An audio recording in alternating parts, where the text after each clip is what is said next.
Hello, my name is George Hanshaw. Thanks for watching this video, and let's not keep it confusing, because one of the things that we do a lot of times, especially in higher education, is make things overly complex. We're really good at making things overly complex. So in this agenda, I'm going to show you how I partnered with D2L, with Brightspace, all the wonderful people at D2L, and came up with a CBE course program that looked deeply into structure, clarity, engagement, evaluation, and the feeling of learning to make something that was meaningful and created clarity instead of a lack of clarity. We got the mud out of the water and tried to make things clear. So first off, remember when learning was fun?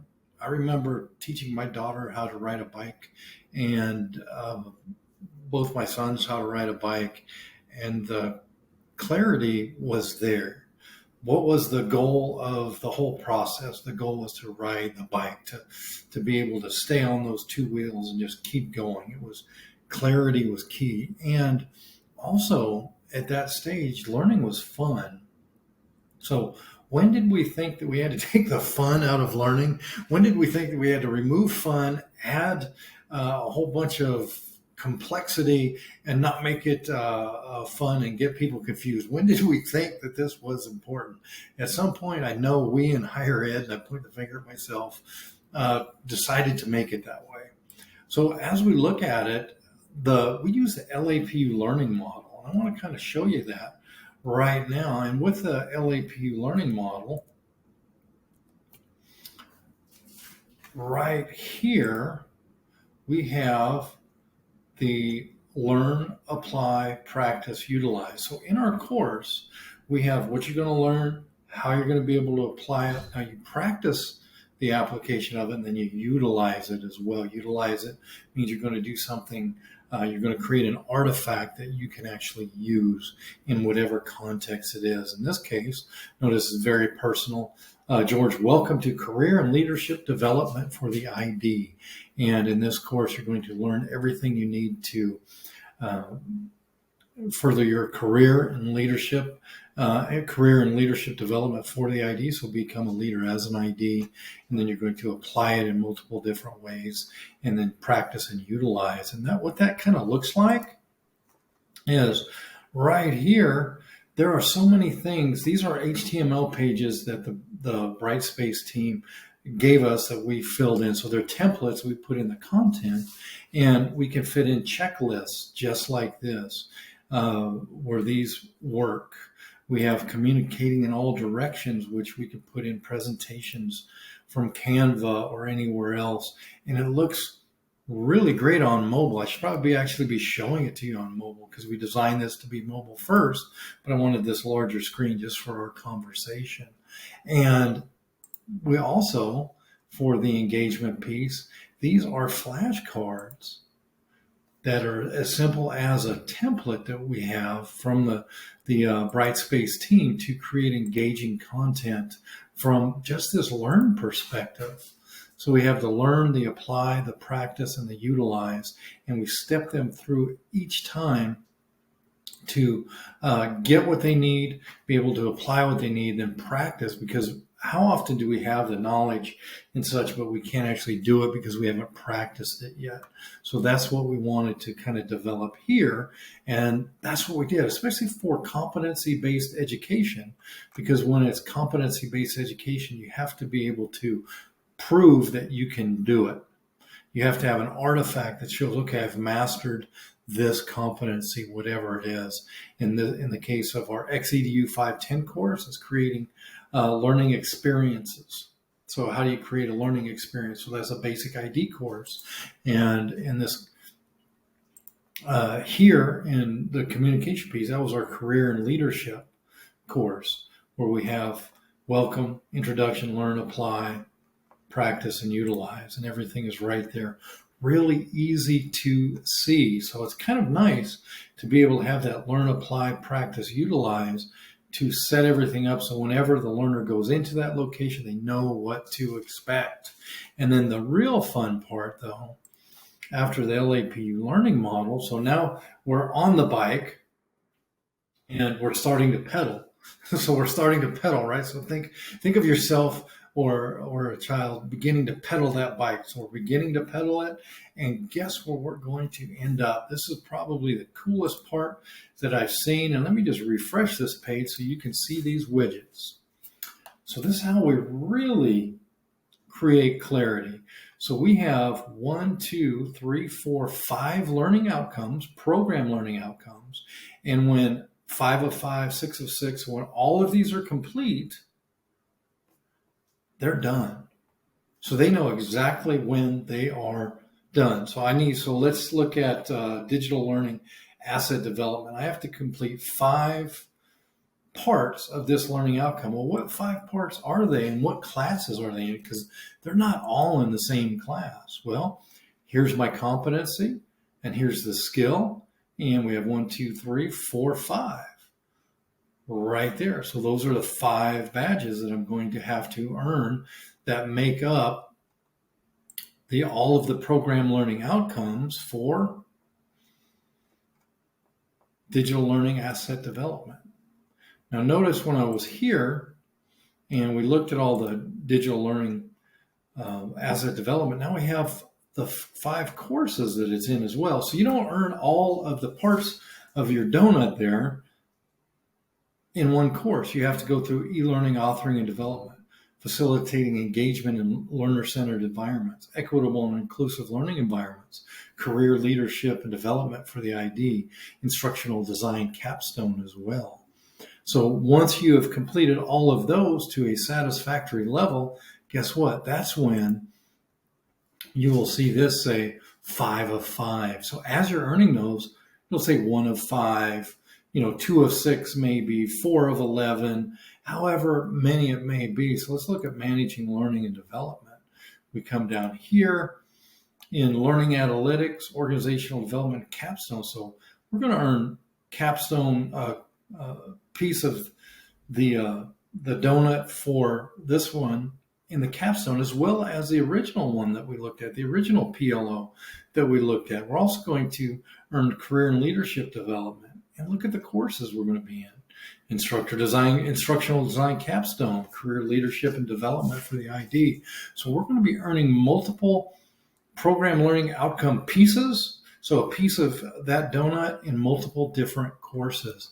And that's a big deal because we want to create great clarity, because it's very complex how this is, but it doesn't mean that we have to make it complex for the end user, for the student. We want to make it as simple as possible, as digestible as possible, as easy to understand as possible, because when things are as easy to understand as they can be, it makes for a better learning experience. And when we can make it graphical like this, and my favorite part, once again, let's just see those donuts come around. When it circles around, then it'll be color-coded in different instances, however many of these are complete. If it's color-coded 2 times and you see 2 of 5, oh, I need 3 more here. What do I need to do to get those? Click right there and you see it right there. So we have a course map that is there and very simple to follow. So that is a very helpful thing for us and for our students, was with that custom widget right there. And the custom HTML pages is what I showed you a little bit earlier. So let's take a deeper dive into those custom HTML pages. And let's look at, I was right there just a moment ago. So let's really take a moment and look at like our flashcards. So you see right here, all this is just an HTML page template that we have. It tells us exactly where to put stuff. So we put a little bit of text, then these flashcards are already just a part of the template. We just copy the code, drag it in, and then write what we want onto the flashcard. And for instance, let's just look at the Learn section here. Let's go to developing positive relationships in the workplace, because I love that. Launch that lesson. There's a million ways to continue to do it. We have this, and then they go right here. Managing professional relationships. This is another recognize the HTML page. So there's a consistent theme throughout when we go into professional ethics, social and cultural considerations. Oh, there's a continual theme We can put in videos right here. We can put in tables that are clickable, that are a natural part of the HTML template that we have. And then we add little graphics, which make it nice. No I in Teams. Oh, you know what? This one, we didn't need to go quite as deep, so we simply didn't on that one there. So it's not always necessary to dive in that deep, but when we needed that something to click, something to watch, it fits right in the HTML template. This is another part of the template. You want to go to the blog, click, boom, it takes you out. You go to the blog. And then what's a common matrix for project management? And it's all tied in with the color code here. So it's kind of cool the way that works. So those are all custom HTML pages. So that's how we make this not confusing for the learner. How do we make this learner friendly, if you will, learner centered? And that's exactly what we do. We worked with our D2L partners to create HTML pages, widgets, and little interactive elements that we can place right in the HTML pages. And because it was created by the folks at D2L, guess what can happen? Well, now we have a very easy way to create continuity of care, if you will. So everything is color coded the same way. So they know if they see something and it has this sort of color design, boom, it's what they want, where they need to be. They know they are in the right place. So that was the custom HTML pages. And now let's talk about evaluation just for a minute here. Because when we're talking about evaluation, so as a learner, I am going to just go pick a random, let's go to the practice, because we know at practice is where we want to be. And here's one assessment, or career development plan. So that's something that learners have to be able to accomplish and show their mastery at before they earn any of the competencies or parts of the PLOs, the program learning outcomes, or donuts. My favorite part of everything. Now notice, even in the assignment right here, we have a career development plan, and it is from Canva, where we click and use the slides that we built in Canva. Notice that it all comes together with the same color coding and same content. And it looks really nice on mobile because it's all on one screen, one piece. And then we have the directions as well. So it's going to open up into a template. And this is what they're going to fill out for this. Now, how do we talk when we talk about fair evaluation? What do we mean by that? Well, when we have all these steps and they're going to fill this out, put it in, they have a whole set of instructions, almost said destructions that they have, but they have all these steps that they fill out. In order to gain the level of mastery that they need to, it has to go through multiple raters. So a minimum of 2. So this is how we are building fairness into it. So go through one rater, they'll say it reached a certain level, whatever that level may be. If it was a level of mastery that's required or higher, then that initial rater will mark that within the rubrics. Then the second rater will come along, and if they say, hey, no, they didn't reach that. They were subpar. They did not rise to the requirements of mastering this content. And we have all that mapped out. So we have a disagreement between it's mastered and not mastered. One says mastered, one says not. We bring in a third person who is the assistant dean for the program, and they then rate the project, because the assistant dean is an instructional designer as well by trade. So when they rate it, and 2 out of 3 win. Then the faculty coach member goes back, gives the learner feedback, and if it was a no, you did not reach mastery, give them the feedback on what needs to occur in order to rise to the level of mastery that is needed. So with that, that's how we design in fair evaluation. So we use multiple raters, and we have a system that is very upfront. So every time that they go to their homepage, they know what is needed. Let's try creating learning experiences, since we haven't done that yet. They know where the competency is, the skill that's required, and they know to level that they have to obtain all of this through the skill in which class it's in as well. So it makes it a very cohesive piece. And then we also use, let's see if I can get to the data part quick. Well, we also have class progress. You notice each of the tiles here. Let's go back to our content. In each of the tiles in the course home, we have the percentage complete. So they know what percent of this they've completed. And also, if we go to here, go to the course on as a learner.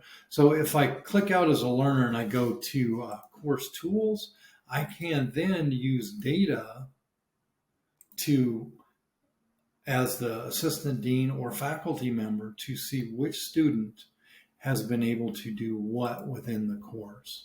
So I have multiple pieces of data points, and I also use the intelligent agents to help me keep track of that. So in this case, if somebody hasn't logged in for more than 2 days, automatic email is going to go to 3 users. Faculty coach prompt, so it's going to be a weekly prompt to check in with learners to make sure that our faculty coaches are being proactive. When feedback is given, a prompt is sent to the user to, hey, let's look at the feedback. You received feedback. Come take a look.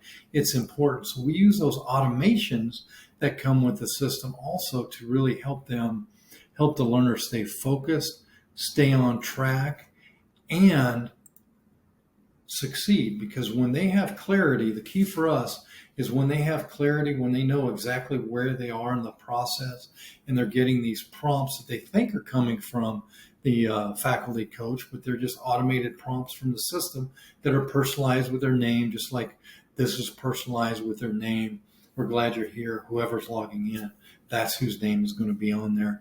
With any of that, it makes it personal. And it makes the learning feel good, because we want to get back to, where do we want to get back to? Well, you know where we want to get back. We want to get back to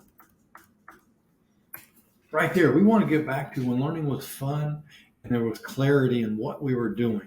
I need to do this in order to get here. Because when we have clarity, we have success. When students, learners are clear on what outcomes they need to achieve, they're more likely to achieve them. The faculty members are less likely to get those questions of, what do you want? No, it's, what do you need to do to complete this?